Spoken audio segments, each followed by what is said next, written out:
தான் வந்து இந்திய திணிச்சதுன்னு பராசக்தி படத்துல சொல்லியிருக்கு. அத வந்து ரெட் ஜெயண்ட் நிறுவனம் தான் புரொடியூஸ் பண்ணியிருக்காங்க. இதனால திமுக மேல காங்கிரஸ் கோவம் இருக்கா? அப்படி இருந்துச்சுன்னா, திமுகவிற்கு சேர்ந்து பயணிப்போம் இந்த முறை 2026 தேர்தலில் எப்படி காங்கிரஸ் கூட்டணி முடிவெடுக்கும்? இப்ப லால் பகதூர் சாஸ்திரி அவர்கள் பிரதமரா இருந்தபோது, அவருடைய நடவடிக்கை என்பது வேறு. அன்று மந்திரி சபையில் இருந்த இந்திரா காந்தி அவர்களுடைய முடிவு என்பது நிச்சயமாக பிரதமரை மீறி செய்திருக்க முடியாது. இதெல்லாம் அன்று இருந்த காங்கிரஸ் தலைவர்களுடைய எண்ணங்களாக இருந்திருக்கலாம், செயல்பாடுகளாக இருந்தலாம். அப்படி இருந்தா மிசா என்பதால் உருவாக்கப்பட்டவர் தான் நம்முடைய தலைவரே. அவர் அங்கே இருந்தா அரசியல் தலைவரா புடம் போட்டு வெளியே அனுப்பப்படுகிறது. அதே காங்கிரஸ் தான் அதை செஞ்சது. அந்த வரலாறு இப்ப பேச முடியாது. ஆனா இப்போது இருப்பது யாரு? சோனியா காந்தி, ராகுல் காந்தி, பிரியங்கா காந்தின்னு இது கம்ப்ளீட்டா மாறின வேற ஒரு தளம்.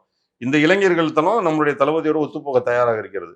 இப்ப நீங்க நீட் மட்டும் இல்ல, இந்தி திணிப்பு மட்டுமல்ல, சிஏஏல நீங்க இந்த மாதிரி எந்த விதமான சட்டங்களாக இருந்தாலும், அடுத்த முறை காங்கிரஸ் ஆட்சிக்கு வந்ததுன்னா, நம்ம ராகுல் கிட்ட போய் கேட்டு இது எல்லாத்தையும் வித்ட்ரா வாங்கலாம். அந்த மாதிரியான ஒரு பிரதமரை நம்ம கையில வச்சிருக்கிறோம். அன்னைக்கு அந்த நிலைமை நமக்கு இல்ல. லால் பகதூர் சாஸ்திரி நம்ம சொல்றத கேட்கக்கூடிய மனநிலையில் இல்ல. அன்னைக்கு நம்மளும் ஆட்சியில இல்ல. நம்ம அப்பதான் கட்சி ஆரம்பிச்சு எலெக்ஷனை ஃபேஸ் பண்ணிட்டு வரோம். அதுக்கப்புறம் தான் நம்ம 67ல வரோம். அந்த 64 டு 67 நடந்த அந்த பிரச்சனைகளை தான் நம்ம இன்னைக்கு படமா எடுத்திருக்கிறாங்க. அந்த திரைப்படம் என்பது இன்னைக்கு இருக்கக்கூடிய இளைஞர்களுக்கு மிகவும் தேவையான ஒரு திரைப்படம். அந்த திரைப்படத்தில் சொல்லப்பட்ட காங்கிரஸ் தற்போது இல்லை.